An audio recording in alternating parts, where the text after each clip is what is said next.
Hi, welcome to our channel where we share the most intriguing stories.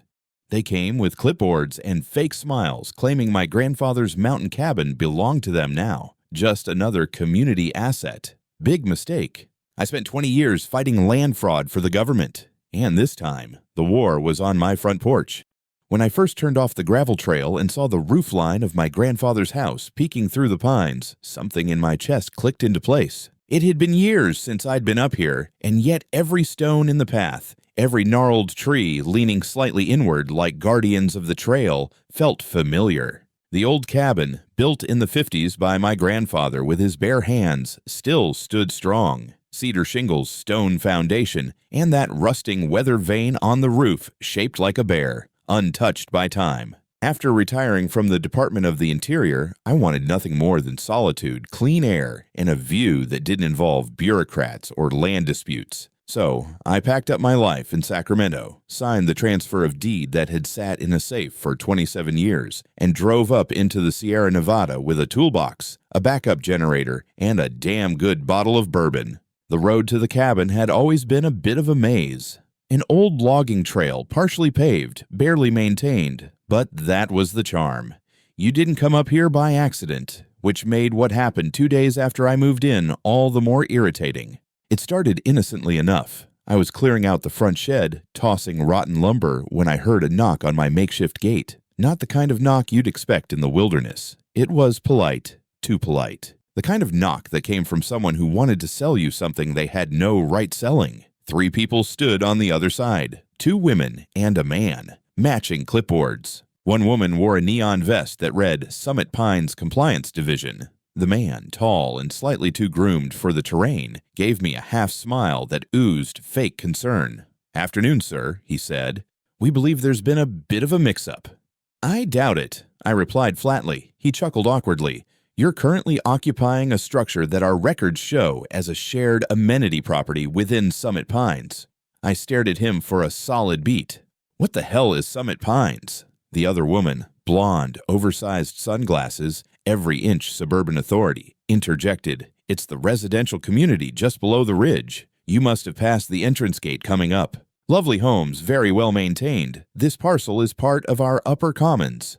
"Ma'am," I said, "this house was built in 1954. I have the original deed signed in ink by my grandfather. It's private property."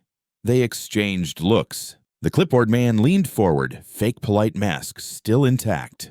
"Well, that's something we'll have to sort out. But in the meantime, we'll need you to vacate until the title discrepancies are cleared. Safety and liability concerns, you understand." I laughed. It wasn't a polite laugh. It was the kind you give when someone suggests handing over your inheritance to a stranger with a name tag. "You can leave now," I said, stepping inside and shutting the gate. That night, I reviewed every document I had. Tax records, historical surveys, satellite overlays. Hell, I even dug out a 1972 topo map with my grandfather's handwritten notes. Everything confirmed the same thing. This house sat on a unique, deeded parcel grandfathered in long before any HOA even existed. It had never been part of any subdivision, and it sure as hell wasn't common property. The next morning, I noticed movement outside. 3 different people now, younger, all in branded hoodies that said Summit Pines HOA on the back. One had a DSLR camera, the others were taking notes and pointing toward the roof, like this was some kind of wildlife documentary, and I was the invasive species.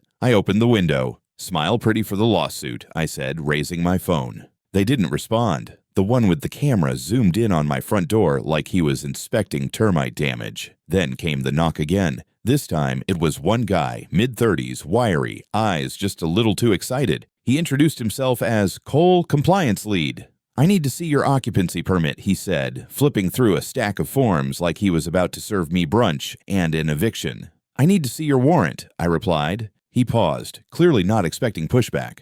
"You're on private land," I said slowly. "And unless you have something signed by a judge or Jesus Christ himself, you're trespassing. Now get off my porch." He muttered something about escalating to the board and walked off. I watched them from the ridge that night. Little flashlights flickering among the pines, snapping photos, trying to peer through the woods like they were building a case. I wasn't worried. I was pissed. That's when I called the county office. If they wanted to fight over land rights, they'd pick the wrong goddamn retiree. I didn't sleep much that night. Not because I was scared. Fear doesn't come easy when you've spent years sorting out land disputes for the federal government, but because my blood was simmering hot. These HOA jackals weren't just annoying now. They were escalating. Harassment, surveillance, fabricated claims, and they were damn organized about it. The next morning, I made the first pot of coffee on my porch, trying to get my bearings. Crisp mountain air, bird song, the scent of pine and old smoke in the chimney,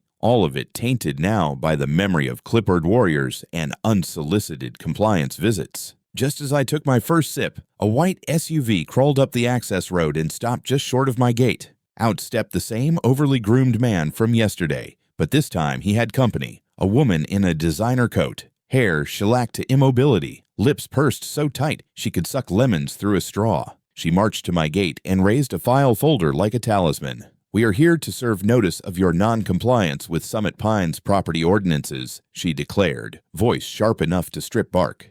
"Lady," I said, "you'd have to build a time machine to make your ordinances matter on land deeded in 1954. She ignored me. "Failure to vacate will result in escalation. You are unlawfully occupying a structure designated as shared amenity under Section 4 of the amended covenant as ratified by the Summit Pines HOA charter."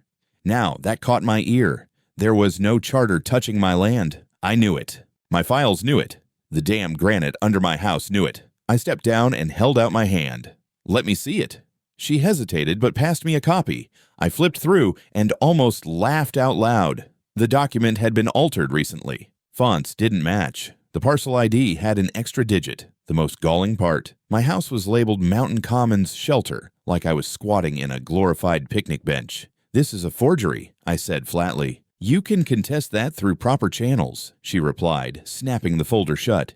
"You want proper channels? You're about to get them, civil and criminal." I turned on my heel and walked back inside. I'd had enough. I called a friend from my old office, Gina, now a senior officer with the county's Land Oversight Department. I explained the situation, and when I mentioned the forged map, she didn't even hesitate. "Email it, now, and send scans of your deed, title chain, everything." While I was scanning, I heard it. The low rumble of car engines. I looked out the window and saw a caravan of HOA SUVs parked along the road, at least 6 people now. 2 with clipboards, 1 with a damn drone buzzing over my roof. That was it. I marched back outside and pointed straight at the guy flying the drone. "Bring that thing down before I shoot it down." "You can't threaten us," one of them said, smug. "This is documentation for the board. This is private airspace over private property. Try me." They backed off. Barely. I spent the rest of the afternoon installing more security cameras, mounting floodlights, and digging out old wildlife cameras I used for surveying back in the day. If they wanted footage, I'd give them a documentary. By dusk, I'd sent Gina everything. Scans, GPS overlays, my grandfather's original survey report from 1955, even a damn holiday photo from the 70s with the same fence post still standing in the background. She called me back later that night. "Ah, Derek," she said carefully, "they filed a petition with the County Land Committee last month, claimed your parcel was abandoned, and had reverted to community use." "What the hell?" "They submitted a revised district map. It shows your property as common land." "Is that even possible?" "Only if no one contests it, and the land appears inactive for over 10 years. You've got evidence to nuke that claim, but you need to file a counter motion within 72 hours. They're trying to steal my goddamn house with a PDF and a printer." "Pretty much." I thanked her, hung up, and poured 2 fingers of bourbon.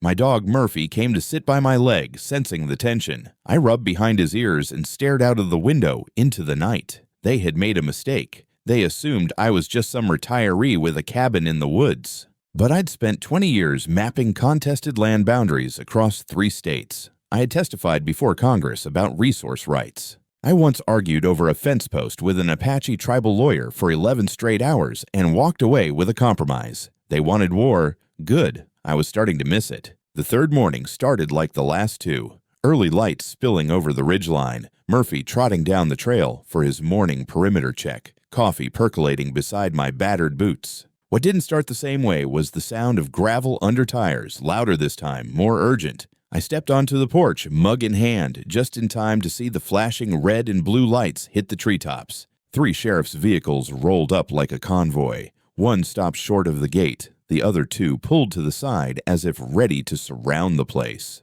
I didn't move, just took a sip of my coffee and waited. The first deputy out was maybe 30, fresh-faced, hand resting near his holster like he thought I might bolt. The second was older, built like a battering ram, and clearly less interested in theatrics. The third, driving the last car, stayed behind the wheel, radio in hand. "Morning," I said, loud enough to carry. "You Derek Hunt?" The young one called back. "Depends who's asking."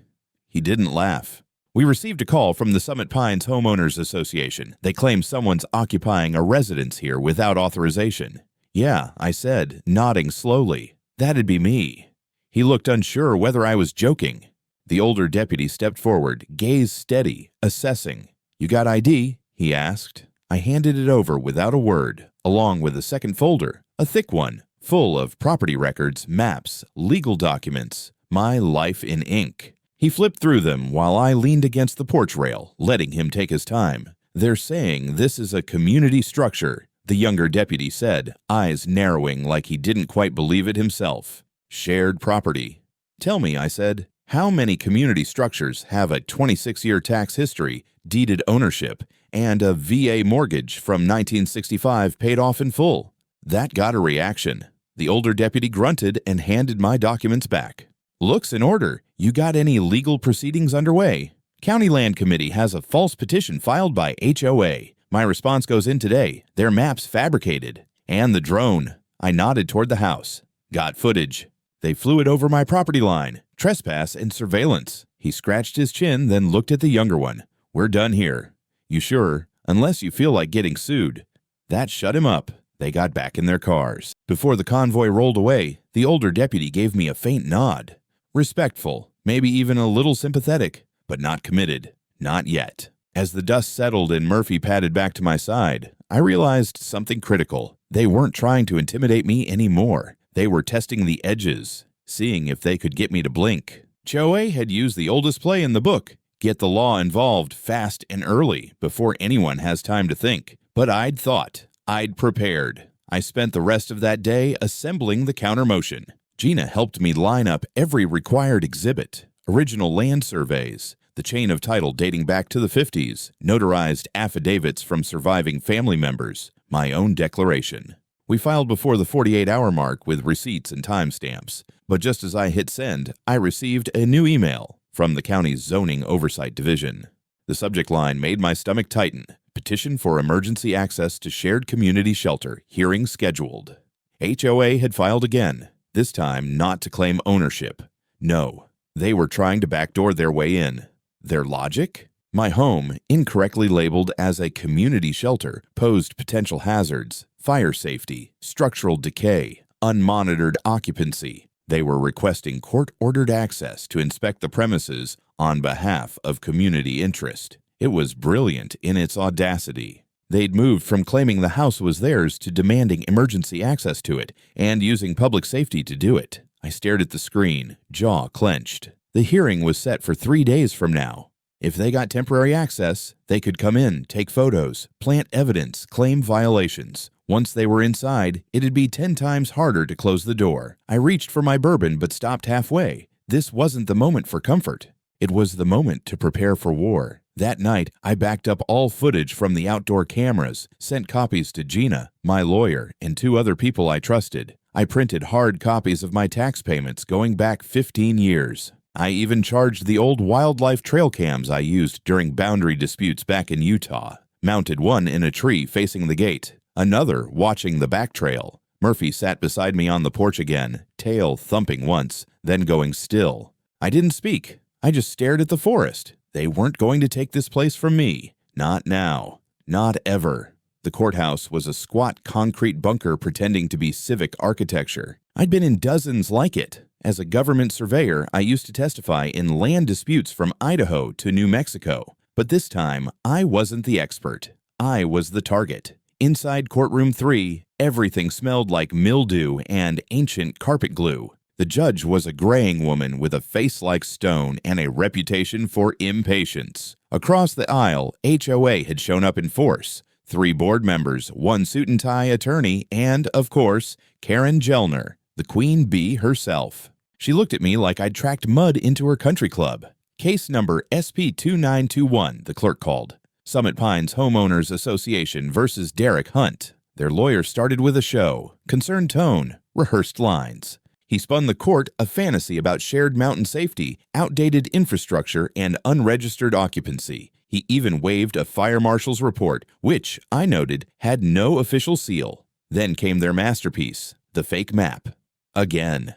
Laminated now, like it belonged in a museum of bullshit. Karen stared at it with smug pride, as if laminating lies made them law. When my turn came, I didn't raise my voice, didn't perform. I handed the judge my packet. Deed history, tax receipts, the satellite overlays, the notarized statement from the county recorder confirming that my parcel was legally distinct and never annexed by any HOA. Then I dropped the hammer, the unredacted GPS-stamped footage from the wildlife cameras. Karen's crew clearly trespassing, measuring, photographing, one guy actually peeing behind a bush. I pointed at the timestamp. This was the same day they filed their public safety claim. The judge raised an eyebrow for the first time that morning. Their lawyer objected. Your Honor, the footage is irrelevant to the emergency safety review. It's directly relevant, the judge cut in, especially if your client initiated an emergency order under false pretenses while violating state trespass law. Karen shifted in her seat. First time she stopped smirking. I concluded with the letter from Gina's office. Official recognition that the submitted parcel reclassification was not only erroneous, but under internal investigation. It wasn't just that I had proof. I had too much proof. The judge ruled within 10 minutes. Motion denied. HOA would not be granted access. Their map would be reviewed by an independent examiner, and any further filings involving my land would require prior approval from the county recorder's office. Karen looked like someone had just told her the spa was out of cucumber water. I didn't look at her. I just gathered my papers and walked out, slow and steady. Outside, I didn't feel victorious. Not yet. Because what HOA wanted, what Karen wanted, wasn't just my house, it was control, and they weren't done trying. The week after the hearing should have been quiet, but it wasn't. It never is when people like Karen Gellner taste public failure.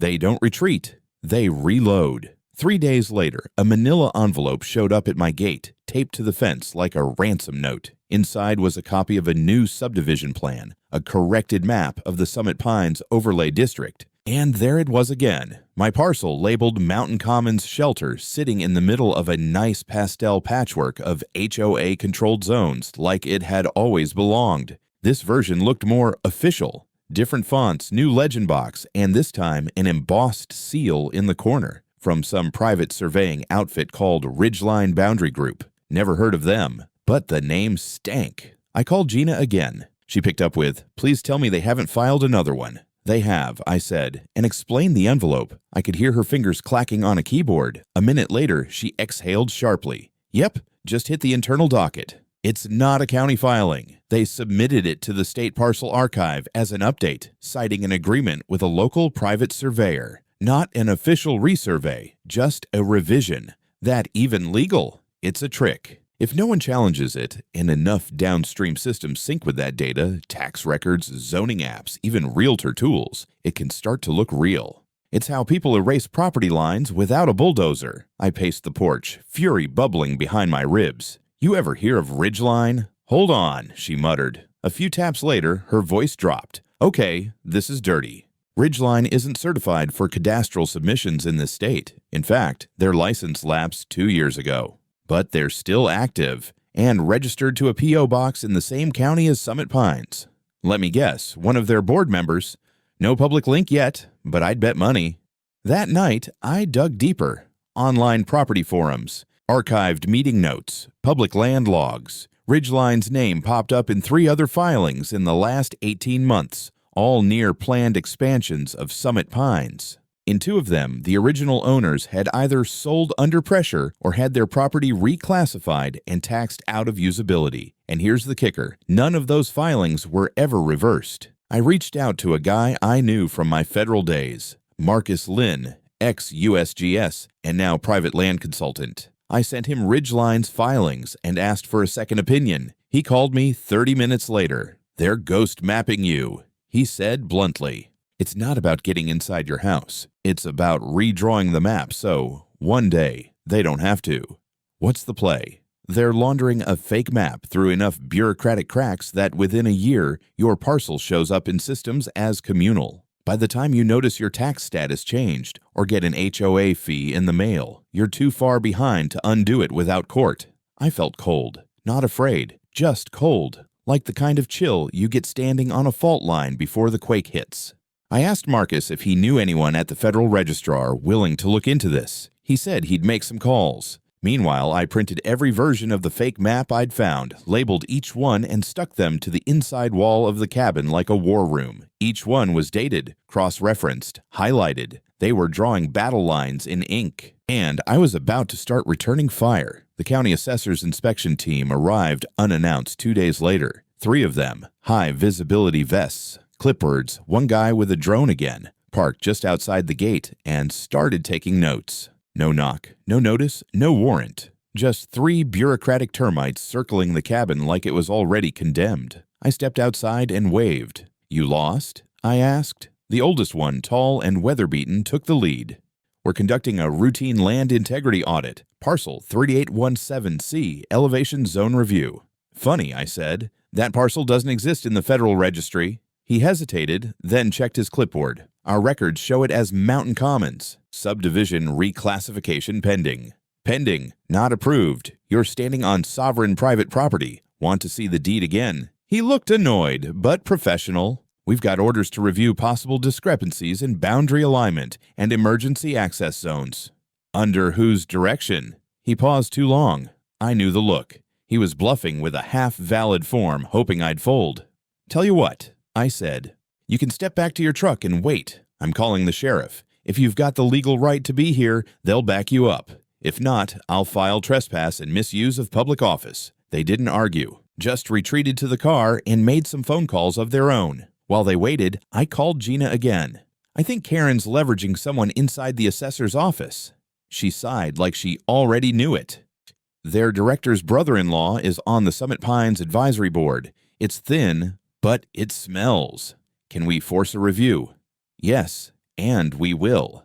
That night, Gina and Marcus cross-referenced the entire subdivision overlay submitted by Ridgeline. What they found flipped the story on its head. It wasn't just my land. 2 other parcels, higher up the slope, both small cabins like mine, had been relabeled in Ridgeline's overlays. One of them was now listed in a tax delinquent zone. The other was mysteriously listed under development opportunity pending HOA integration. Neither of those property owners had received notification. I got their names from the land records. The first, Joanne Bell, was a 70-year-old widow. The second, Andre Salgado, a quiet software engineer from San Jose who used his place as a seasonal retreat. I reached out to both. Joanne hadn't visited in 2 years. Andre didn't even know what Ridgeline was. We met the next morning on my porch, 6 feet apart, thermoses in hand. I laid out the maps, showed them the documents. The silence that followed was heavy. Joanne was the first to speak. "They're trying to steal our land." Andre nodded, pale. "I've been paying taxes this whole time. I never got a delinquency notice." "You wouldn't," I said. "Not until they file for receivership." We formed a 3-person coalition that afternoon and filed a joint injunction with Gina's office. Attached were complaints of fraudulent records, tax mislabeling, and abuse of local planning authority. Gina didn't waste time. She pushed it to the state oversight board by nightfall. And just like that, the Ridgeline scheme wasn't a local nuisance anymore. It was under criminal review. I installed 2 more cameras that evening, one in the tree line near Joanne's access trail, another watching the lower bend where Andre's driveway forked off. Summit Pines had played this game before, and won. But this time, they'd picked the wrong trio. We were surveyors, coders, and pissed-off retirees, and we were about to burn their whole paper empire to the ground. Within 48 hours of filing the joint injunction, the temperature shifted. Not the weather, the politics. Emails started bouncing. County officials who'd been helpful went suddenly quiet. Gina said meetings were being rescheduled. Marcus warned me, someone's circling wagons. It wasn't paranoia. It was textbook damage control, so I did what I always do when I sensed someone hiding behind process. I dug. Andre and I combed through public zoning logs. Joanne, a former librarian, volunteered to pull archived HOA records, which, hilariously, had been improperly secured on an old community server. By the end of the second day, we'd found them. 3 parcels, not 2, had been targeted in the last year. Ours were just the latest. Parcel 812B, unoccupied for over 5 years after the owner moved into assisted living, sold 6 months ago at half its assessed value. Parcel 812D, revoked for failure to maintain easements. HOA declared it abandoned after blocking the owner's access road with a fake closure sign. Owner never contested. House demolished. Parcel 812E, now a community garden featured in a Summit Pines promotional brochure. Former owner, a recluse who died without heirs. Probate never completed. Every one of these parcels had followed the same pattern: ridgeline map insertion, community access claim, HOA, compliance officer activity, and then, poof, ownership gone. We printed the docs, the images, the meeting minutes. I even made a damn corkboard chart, red string and all. Not for effect, just because my laptop was overloaded and the physical map made it easier to spot connections. At the center of it all, Karen Gellner. She'd chaired every acquisition meeting, signed off on every expansion initiative, and, according to one buried record, personally authorized payments to Ridgeline totaling over $75,000 for parcel boundary optimization. We had a pattern. We had receipts. What we needed now was a match. Someone inside Ridgeline to tie the loop. That came sooner than expected. Marcus called me that evening, voice low and incredulous. "You sitting down?" "Always." Ridgeline's listed principal, the guy who signed those fake maps, used to be a subcontractor for the county assessor's office. He was fired in 2021 for falsifying drainage easement data. And they still let him submit overlays? They didn't. HOA did, privately. The county never reviewed them. Ridgeline forged their legitimacy using Karen's contacts.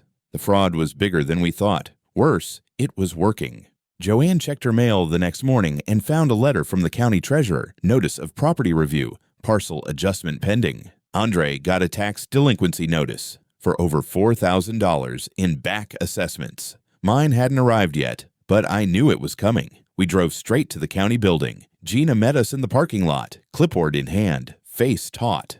"They're running out of time," she said. "State investigators are inbound. Karen's trying to bury the paper trail before they arrive."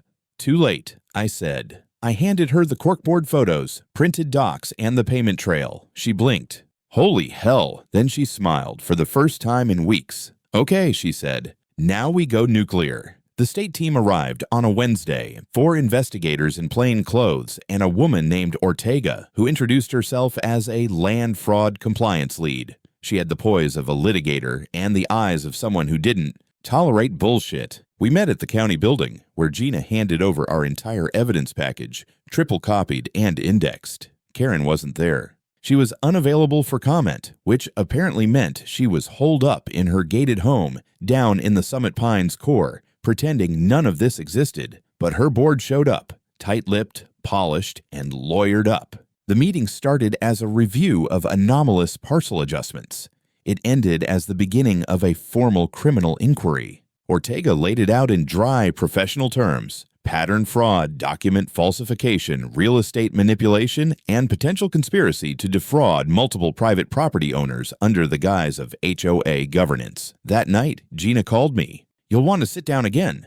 I did, mostly because Murphy had claimed my left leg, and I didn't want to disturb him. They've frozen Ridgeline's corporate assets. Court order went through 2 hours ago. And Ortega's filed a subpoena for all HOA financials going back 5 years. Karen, not officially named yet, but she's on the radar. 2 days later, everything blew up. News vans rolled into Summit Pines like locusts. Someone leaked the investigation, maybe a clerk, maybe one of Ortega's team, and suddenly, Karen was a headline. HOA fraud scheme under investigation, possible land grab. That same morning, I caught movement on one of my trail cams. 2 HOA board members, including the clipboard guy from week 1, hauling boxes out of their office at dawn. They didn't get far. Deputies intercepted them down the road. The boxes contained maps, invoices, and a half-dozen USB sticks labeled Draft Plan Phase 2.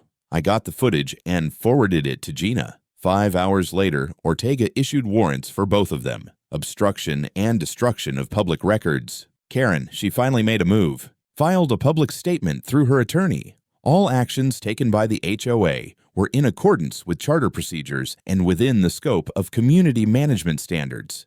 Translation: she wasn't going down alone. I met with Joanne and Andre that evening. We stood on my porch looking out over the valley. Joanne sipped tea like it was brandy. Andre looked rattled but focused. "They're falling apart," he said. "Yeah," I nodded. But wounded animals are dangerous. Later that night, Murphy growled at the back door. When I checked the camera feed, I saw someone had tried to cut the wire to my rear security system. Amateur job. Didn't even realize the feed was wireless. I saved the footage. Sent it to Ortega. Within an hour, she had patrols scheduled for every property linked to the case. I reinforced the window locks and left the porch lights on. The wolves were cornered now, and some of them still had teeth.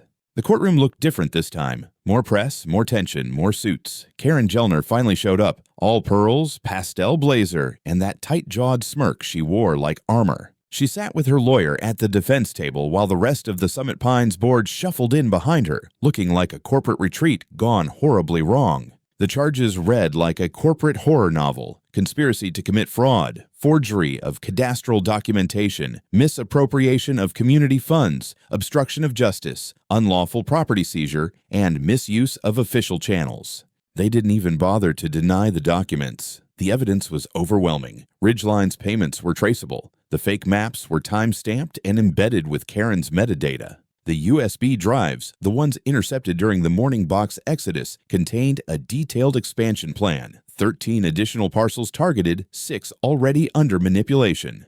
They had been building an empire of paper and pushing it into reality one unmonitored cabin at a time. When I took the stand, I didn't perform. I wasn't angry. I was clinical. I described the forged maps, the timeline of harassment, the compliance officer visits, the fake parcel adjustments, the tax games, the drone, the police call, the emergency court hearing, the box of lies taped to my fence, and then I showed the photographs. Every version of the Ridgeline map laid out in chronological order, every discrepancy circled, every seal unregistered, every signature suspect. Then I handed over my final document, a sworn statement from the Federal Land Registrar confirming that my parcel had been grandfathered into exemption status under the 1963 Sierra Ridge Land Act. It was never part of Summit Pines. It never could be. And every action taken to suggest otherwise had been a lie. Joanne testified after me. Then Andre. Calm, composed, devastating. The judge didn't need a recess. She moved straight to pre-sentencing orders. Karen was remanded without bail. Her lawyer tried to protest. Public service history. Community leader. Misunderstood administrative decisions. The judge cut him off. This was not mismanagement, she said. It was predatory, systemic, and executed with full awareness of its illegality. The courtroom was dead quiet as the bailiff cuffed Karen. She didn't look at me as they led her out, but I looked at her. And for the first time, she looked small. Not ruined, just revealed. The rest of the board faced lesser charges. Some pleaded out. Some would serve time. HOA assets were frozen. Their bank account, the war chest they used to fund Ridgeline, was seized. Summit Pines HOA was officially dissolved 2 weeks later. In its place, the county proposed a provisional community council, voluntary, transparent, powerless to tax or impose mandates without full consent. No more hidden maps, no more forced annexations. No more compliance agents with clipboards and delusions of sovereignty. It was over, but I knew one thing for damn sure. It wouldn't be forgotten. The mountain was quiet again. Not the eerie silence of tension or the hush of people watching from a distance. It was real silence, honest, unbothered, and whole. The kind of quiet you only get when a place remembers who it belongs to. The county sent a historical preservation officer 2 weeks after the trial. Her name was May, mid-30s, big glasses, tough boots. She walked the perimeter of the property, reviewing the original land documents I'd stored in a fireproof box for decades. She paused at the stone chimney, ran her hand across the engraved plaque dated 1954, and just nodded. "This place qualifies," she said. "Pre-HOA, pre-subdivision. You've got original ownership, verifiable survey lineage, no annexation. We'll start the process for heritage protection. What does that mean practically?